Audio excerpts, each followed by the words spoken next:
जय श्री कृष्णा। राधे राधे। जय हो शुक्र देवता की जय। आज हम शुक्रवार के व्रत की व्रत कथाएं सुनेंगे। आइए पहली कहानी सुनते हैं। एक बार एक गांव में दो भाई रहते थे। उनकी दोनों की शादी हो चुकी थी। बड़ा भाई अच्छा कमाता था, लेकिन छोटे भाई की नौकरी नहीं थी।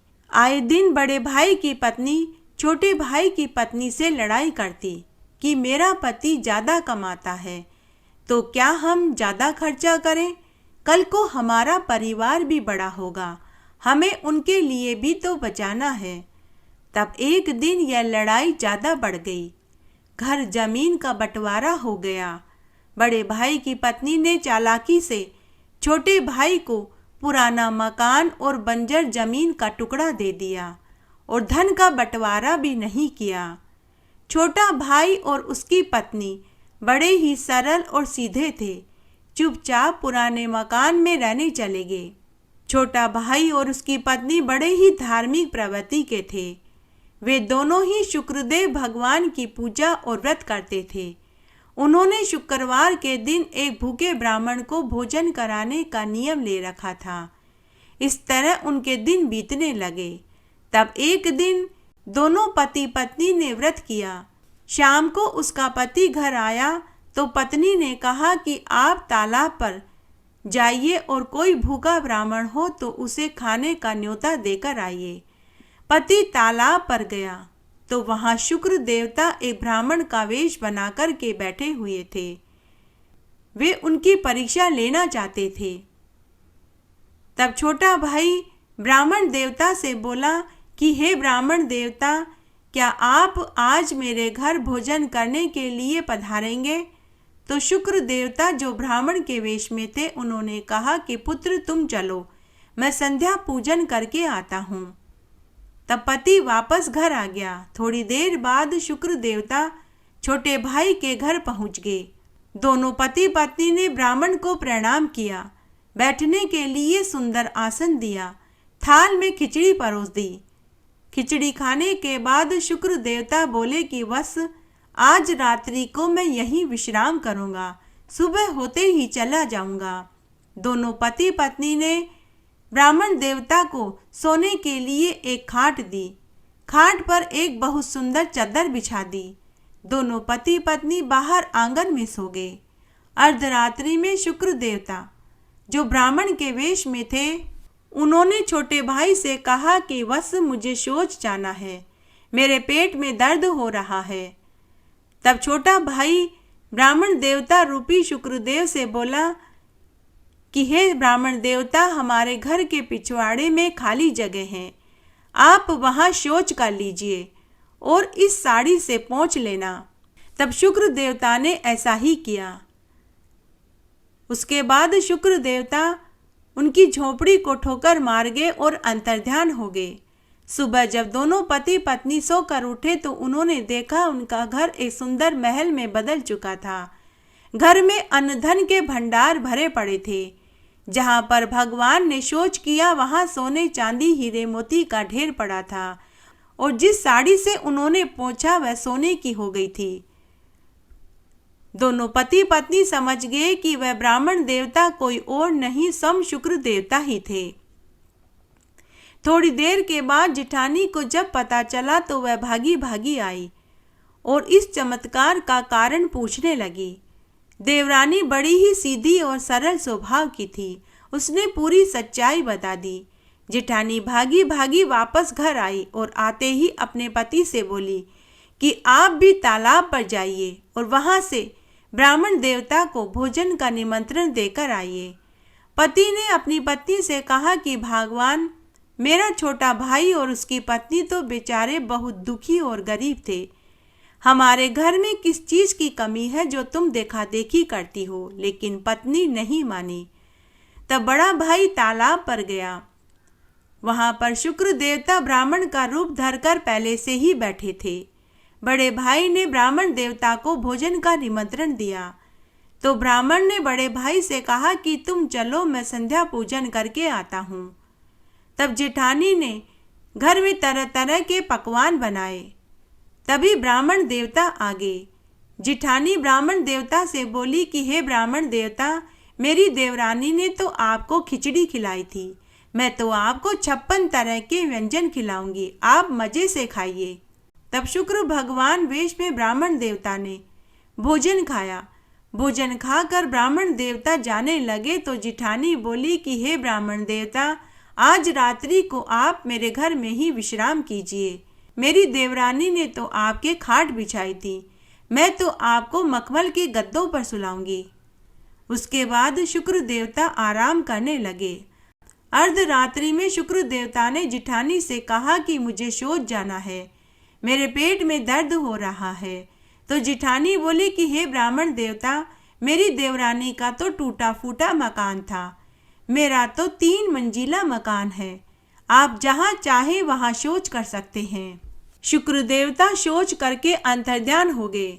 सुबह जब जेठानी सोकर उठी तो उसका घर दुर्गंध से भरा हुआ था। उसी समय जेठ जिठानी भागे भागे तालाब पर गए तो शुक्र देवता अभी भी ब्राह्मण वेश में वहां बैठे हुए थे।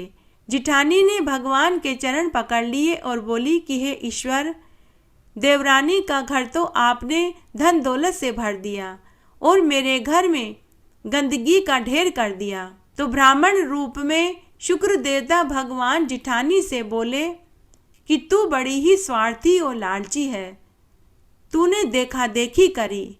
तब बड़ा भाई भगवान से हाथ जोड़कर माफी मांगते हुए बोला कि हे ईश्वर, अब आप हमारे घर से गंदगी हटाइए।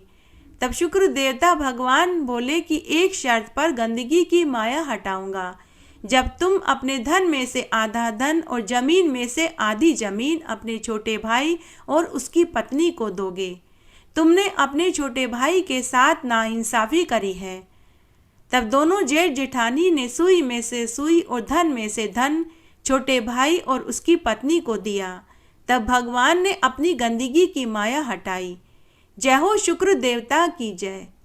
प्राचीन काल में पांड्या देश में एक राजा था, उसका नाम सुशील और उनकी पत्नी का नाम सुकेशी था। राजा बड़ा ही दानी, धर्मात्मा और ज्ञानी था। राजा अपनी प्रजा की देखभाल अपने पुत्र के समान ही करता था। राजा हमेशा गरीबों, ब्राह्मणों, साधु सन्यासियों को और जरूरतमंदों को अन्न, वस्त्र, रुपया का दान करता था, यज्ञ हवन करता था। परंतु राजा को एक महान दुख था। उसकी शादी को अनेक बरस हो गए लेकिन उन्हें औलाद सुख की प्राप्ति नहीं हुई। राजा रानी सब सुख होने के बाद भी हमेशा उदास रहते थे। तब एक दिन रानी की एक दासी जिसका नाम चंपा था, दासी से रानी का दुख देखा नहीं गया।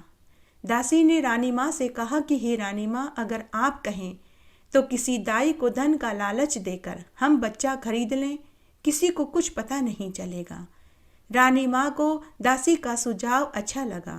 तब एक बार की बात है, राजपुरोहित की पत्नी कल्याणी गर्भ से थी।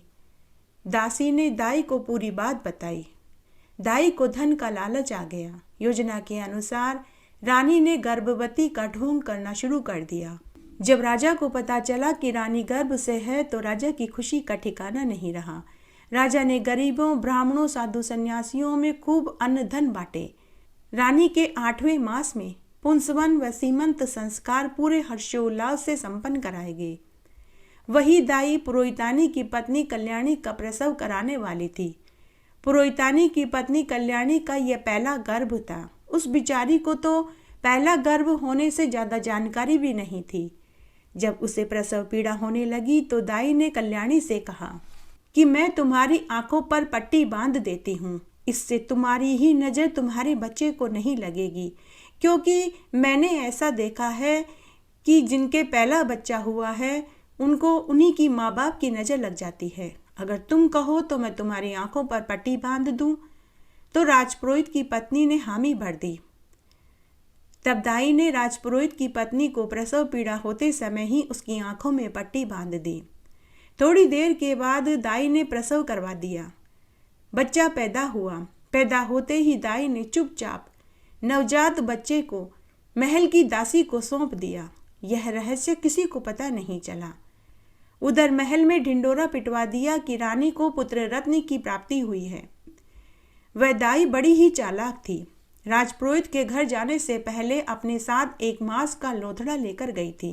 प्रसव का कार्य होने के बाद दाई ने मांस का लोथड़ा राजपुरोहित की पत्नी के पास रख दिया और फिर राजपुरोहित की पत्नी की आंखों से कपड़े की पट्टी खोलकर मांस का लोथड़ा दिखाते हुए बोली, अरे बहन, बहुत बड़ा अपशकुन हो गया है। तुम्हारे तो संतान की बजाय मांस का लोथड़ा पैदा हुआ है। मैंने बड़ी मुश्किल से तुम्हारी जान बचाई है। अब तुम अपने रिश्ते नातेदारों और पति से कहकर इस मांस के लोथड़े की अंतिम क्रिया संपन्न करवा देना। दाई पुरोहित की पत्नी को समझाते हुए बोली कि बेटी, जान है तो जहान है, बेटी पेड़ है तो फल भी लगेंगे, तुम चिंता मत करो, रो मत। पुरोहितानी को दाई की बात पर यकीन नहीं हुआ। उसे अंदर ही अंदर महसूस हो रहा था कि उसके साथ धोखा हुआ है, छल कपट हुआ है। उधर महल में पुत्र जन्म का समाचार पाकर राजा बड़ा खुश हुआ। राजा ने खुद बच्चे का जातकर्म संस्कार करवाया। ब्राह्मणों को खूब धन बांटा गया, गरीबों में अन्न वस्त्र रुपया बांटे गए, कैदियों को बंधन से मुक्त कर दिया। सूतक निकल जाने के बाद राजा ने पुत्र का नामकरण संस्कार करवाया। राजा ने अपने पुत्र का नाम प्रियव्रत रखा। उधर पुरोहितानी की पत्नी शुक्रवार का व्रत करती थी और शुक्रवार के दिन आटे के घी का चौमुखा दीपक जलाती, गुड़ और चने रखकर संतोषी माता का व्रत करती थी। उस दिन भोजन में वह खटाई नहीं खाती थी। पुरोहितानी पूरे विधि विधान से संतोषी माता का व्रत करने लगी और संतोषी माता से प्रार्थना करने लगी कि हे माता, आप मेरे पुत्र की रक्षा करना। जहाँ भी मेरा पुत्र है, आप हमेशा उसके साथ रहना। पुरोहितानी कई वर्षों से संतोषी माता का व्रत कर रही थी। इस तरह समय बीतने लगा। फिर एक दिन राजा का देवलोक गमन हो गया। राजकुमार प्रियव्रत 16 बरस का हो चुका था। उसने अपने पिता की अंतिम क्रिया करी। राजपुरोहित व मंत्रियों ने प्रियव्रत को राज सिंहासन पर बैठा दिया। तब एक दिन राजपुरोहित ने प्रियव्रत से कहा कि हे पुत्र, आपको अपने पिता का पिंडदान गयाजी में जाकर करना चाहिए ताकि आप पितृ ऋण से मुक्त हो सके। तब प्रियव्रत ने अपनी माता से आज्ञा ली और साधारण कपड़े पहनकर पैदल यात्रा पर निकल गया। चलते चलते मार्ग में उसे एक घर दिखाई दिया। उस घर की मालकिन को 5 दिन पहले एक पुत्र पैदा हुआ था। उस औरत को इससे पहले भी 5 पुत्र हुए थे, लेकिन उसके 5 पुत्रों को 5वें दिन षष्ठी देवी ने मार दिया था। यह उसका 6ठा पुत्र था। उस औरत के पुत्र हुए 5 दिन ही हुए थे। उसी समय राजकुमार प्रियव्रत साधारण वेशभूषा में उनके घर शरण मांगने पहुंचा। उस घर के मालिक ने उनका खूब आतिथ्य सत्कार किया, उन्हें रहने के लिए स्थान दिया, खाने के लिए स्वादिष्ट भोजन दिया। उसी रात्रि में षष्ठी देवी उस महिला के 6ठे पुत्र को मारने पहुंची। संतोषी माता ने देख लिया। संतोषी माता हर समय राजकुमार प्रियव्रत की रक्षा के लिए उसके साथ रहती थी। जब संतोषी माता ने षष्ठी देवी को आते हुए देखा तो संतोषी माता षष्ठी देवी से बोली कि हे षष्ठी देवी, राजकुमार को लांघकर मत जाना। अगर तुम गई तो मुझसे बुरा कुछ नहीं होगा।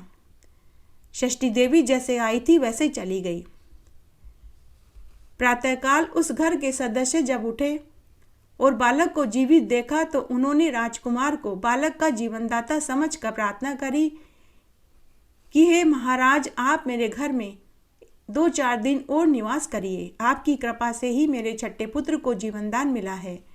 तब राजकुमार वहाँ कुछ दिन उनके आतिथ्य में रहने लगा। फिर एक दिन आज्ञा लेकर राजकुमार गयाजी में अपने पिता का पिंडदान करने के लिए पहुँच गया। जब पिंडदान कर रहे थे तो वेदी में से पिंड लेने के लिए 2 हाथ निकले।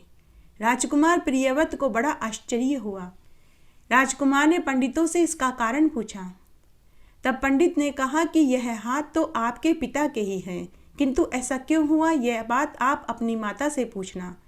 उसके बाद राजकुमार प्रियव्रत 1 साल तक वहाँ पूजा पाठ यज्ञ हवन करते रहे और पिंड दान करते रहे। साल भर बाद राजकुमार वापस अपने नगर की ओर लौट पड़ा। चलते चलते फिर से रात्रि हो गई और वही घर आया। राजकुमार प्रियव्रत ने फिर से उसी घर में शरण ली। संयोगवश उस दिन भी उस घर की मालकिन को बच्चा पैदा हुआ था और उस दिन भी उस बच्चे का 5वां दिन था। अर्धरात्रि को षष्ठी देवी वापस उस बालक को मारने आई। फिर से संतोषी माता ने षष्ठी देवी को रोक दिया और बोली कि हे षष्ठी देवी, राजकुमार प्रियव्रत को लांघकर मत जाना, नहीं तो मुझसे बुरा कुछ नहीं होगा। अब की बार षष्ठी देवी से रहा नहीं गया। षष्ठी देवी ने संतोषी माता से पूछा कि हे देवी, आप कौन हैं और आप इस राजकुमार की हमेशा क्यों रक्षा करती हैं? इसकी माँ ने ऐसा क्या किया जो आप इस बालक की हमेशा रक्षा करती हैं? तो संतोषी माता षष्ठी देवी से बोली कि मैं संतोषी माता हूँ। इसकी माता हर शुक्रवार का व्रत करती है। उस दिन वह चने और गुड़ का प्रसाद का मुझे भोग लगाती है, आटे के घी का चौमुखा दीपक जलाती है और भोजन में खटाई नहीं खाती। इसकी माता मेरी प्रसन्नता के लिए यह सब कुछ करती है, इसीलिए मैं उसके पुत्र की रक्षा करती हूँ। राजकुमार प्रियव्रत उन सब की बातें सुन रहा था। राजकुमार प्रियव्रत ने षष्ठी देवी और संतोषी माता की सारी बातें सुन ली। दूसरे दिन राजकुमार वापस अपने राज्य की ओर चल दिया। जब वह अपने नगर के निकट पहुंचा तो नगरवासियों को अपने राजकुमार को देखकर बहुत प्रसन्नता हुई। पूरे नगरवासी राजकुमार के स्वागत के लिए उमड़ पड़े। राजकुमार प्रियव्रत महल में पहुंचते ही अपनी माता से पूछने लगे कि हे माता, क्या आप शुक्रवार का संतोषी माता का व्रत करती हैं, और अगर करती हैं तो इस व्रत के करने का क्या विधान है? तो माता सुकेशी ने कहा कि पुत्र, मैं संतोषी माता का व्रत नहीं करती और न ही मैं इस व्रत के नियम के बारे में कुछ जानती हूँ। यह सुनकर राजकुमार प्रियव्रत को संदेह हुआ कि यह राजमाता मेरी माँ नहीं हो सकती। तब राजकुमार प्रियव्रत ने गया श्राद्ध का पूरा फल पाने के लिए नगर की सभी सुहागिन महिलाओं को भोजन के लिए आमंत्रित किया। संयोगवश उस दिन भी शुक्रवार का दिन था। राजकुमार प्रियव्रत ने भोजन में खटाई की सब्जी, अचार, खीर, पूड़ी और हलवा बनवाया। पूरी नगरी को भोजन के लिए आमंत्रित किया गया। राजपुरोहित की पत्नी भी भोजन करने के लिए आई। उस दिन राजपुरोहितानी का शुक्रवार का व्रत था। जैसे ही भोजन में उसने खटाई की सब्जी और अचार देखा तो वह भोजन से उठकर खड़ी हो गई। सभी सेवकों और मंत्रियों ने उनसे उठने का कारण पूछा तो पुरोहितानी बोली कि आज शुक्रवार है और मेरा व्रत है, मैं शुक्रवार के दिन खटाई और अचार नहीं खाती। यह बात राजकुमार प्रियव्रत को बताई गई। राजकुमार प्रियव्रत ने आदेश दिया कि पुरोहितानी के लिए बिना खटाई की सब्जी दोबारा बनाई जाए। तब पुरोहितानी को अलग से बैठाकर स्वादिष्ट भोजन खिलाया गया। उसके बाद राजकुमार प्रियव्रत पुरोहितानी के पास गए और पूछने लगे कि हे देवी, आप यह व्रत कब से कर रही हैं और इस व्रत को करने का क्या विधान है और क्या नियम है?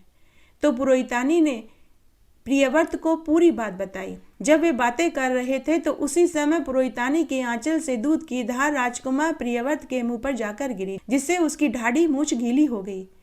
यह दृश्य वहां खड़े सभी लोगों ने देखा। अब तो राजकुमार प्रियव्रत को समझते देर नहीं लगी कि यह राजपुरोहितानी ही मेरी माँ है। उसी समय प्रियव्रत ने अपनी राजमाता सुकेशी से पूछा कि आप सच सच बताइए कि मैं किसका पुत्र हूँ, मेरे माता पिता कौन हैं? तब राजमाता सुकेशी टूट गई। उन्होंने पूरी सच्चाई बता दी। तब राजमाता सुकेशी ने कहा कि ये राजपुरोहित और राजपुरोहितानी ही तुम्हारे असली माता पिता हैं। तब राजकुमार प्रियव्रत ने अपने जन्म देने वाले माता पिता को राजमाता और पितामह का दर्जा दिया और उन्हें महल में रहने का स्थान दिया। राजपुरोहित और राजपुरोहितानी अपने पुत्र को पाकर बहुत खुश हुए। आज उनका संतोषी माता का व्रत करना सफल हो गया। एक बार एक नगरी में एक गुजरी थी। वह अपने बेटा बहू के साथ रहती थी। गुजरी शुक्र देवता की पूजा और व्रत किया करती थी। वह रोज सुबह ब्रह्म मुहूर्त में उठती, स्नान आदि से निवृत्त होकर शुक्र देवता को स्नान कराती, पूजा तिलक करती, भोग बनाकर के भोग चढ़ाती। उसके बाद ही वह गृहस्थी का अन्य काम करती थी। गुजरी के पास 2 भैंसें और 3 गायें थी और ढेर सारी बकरियां थी। वह रोज दूध निकालती, फिर बेचने जाती, बचे हुए दूध को जमाती, घी निकालती। वह रोज लोगों को अच्छा बिना मिलावट का दूध दही बेचती थी। शुक्रदेव भगवान बुढ़िया से बहुत प्रसन्न थे। घर में किसी चीज की कोई कमी नहीं थी। गांव वाले शांता गुजरी पर आंख मीचकर विश्वास करते थे। उसका दूध दही घी हाथों हाथ बिक जाता था। तब एक बार गांव के लोग चारधाम की यात्रा पर जा रहे थे। तब गांव के लोगों ने शांता गुजरी से कहा कि अरे बहन, हम चारधाम की यात्रा पर जा रहे हैं, अगर तुम्हें चलना हो तो हमारे साथ चलने को तैयार हो जाओ। तब शांता गुजरी ने अपनी बहू से कहा कि बहू, गांव के सभी लोग चारधाम की यात्रा पर जा रहे हैं, मेरा भी बहुत मन है, मैं चारधाम की यात्रा पर जाना चाहती हूँ। तो बहू ने कहा कि सासू माँ जरूर चाहिए। तब शांता गुजरी ने अपनी बहू को घर का सारा काम का समझा दिया कि तुम रोज सुबह जल्दी उठकर स्नान करना, मेरे शुक्र देवता भगवान को स्नान कराना, दिया बाती करना, सुबह शाम भोग बना कर के भोग लगाना, रोज गाय भैंसों का दूध निकालना, उसे बेचने जाना, गाय भैंसों को समय पर चारा पानी देना। सारा काम समझाने के बाद बहू ने अपनी सासू माँ से कहा कि सासू माँ, आप बेफिक्र होकर चारधाम की यात्रा पर जाइए, मैं सभी काम अच्छे से कर लूँगी। तब सास गांव के लोगों के साथ चारधाम की यात्रा पर चली गई। इधर बहू मनमानी करने लगी। वह सुबह जल्दी नहीं उठती, नहीं शुक्र देवता को समय पर स्नान कराती और नहीं समय पर भोग लगाती। गाय भैंसों का दूध चारा पानी भी समय पर नहीं करती थी। साथ ही दूध में पानी मिलाकर और घी में तेल मिलाकर के बेचने लगी। तब एक दिन जब वह मिलावट कर रही थी तो शुक्र देवता तस्वीर में से देखकर बहू के ऊपर हंस रहे थे। तभी बहू की नज़र तस्वीर पर पड़ी। बहू ने शुक्र देवता को हंसते हुए देख लिया। बहू शुक्र देवता से बोली कि आप मेरे ऊपर क्यों हंस रहे हो? तो शुक्र देवता बोले कि तुम दूध में पानी और घी में तेल मिलाकर के बेचती हो और मैं हंसूं भी नहीं। मैं तुम्हारी शिकायत तुम्हारी सास से करूँगा।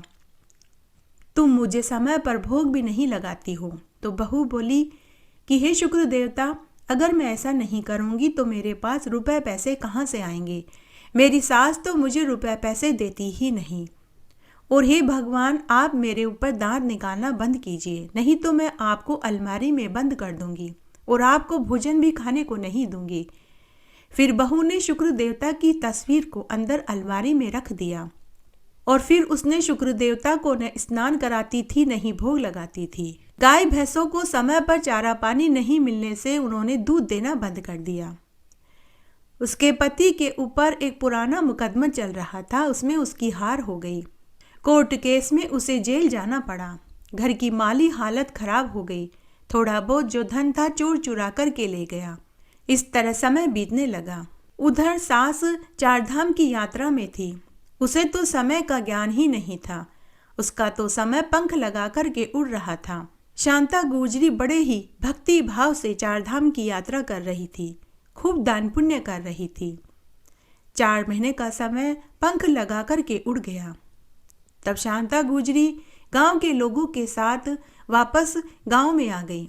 जब वह घर की ओर आ रही थी तो गांव के लोगों ने उसे उसकी बहू की सारी बातें बता दी। साथ ही बताया कि अरे शांता, तेरी बहू दूध में पानी और घी में तेल मिलाकर के बेचती थी। सास ने उन सब से अपनी बहू की गलती की माफ़ी मांगी।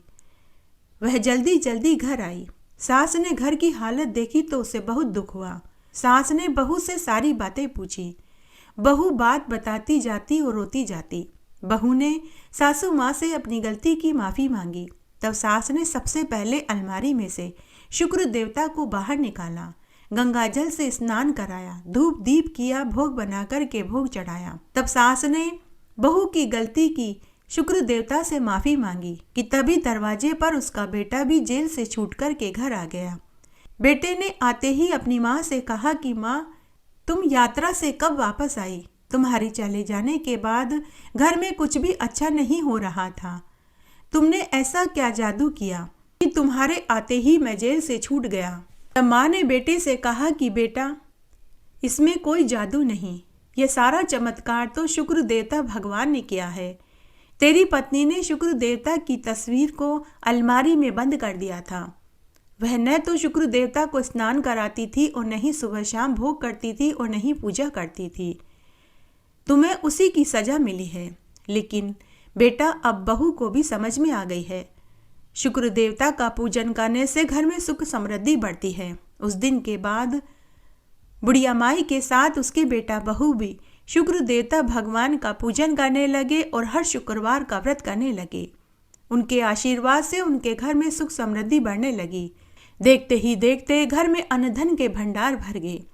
साल भर बाद ही बहू को 2 सुंदर जुड़वा पुत्र पैदा हुए। हे शुक्र देवता, जैसा फल आपने बुढ़िया को और उसके बेटा बहू को बाद में दिया, वैसा सबको देना। कहानी कहने वाले को, सुनने वाले को और हुक्कारा भरने वाले को।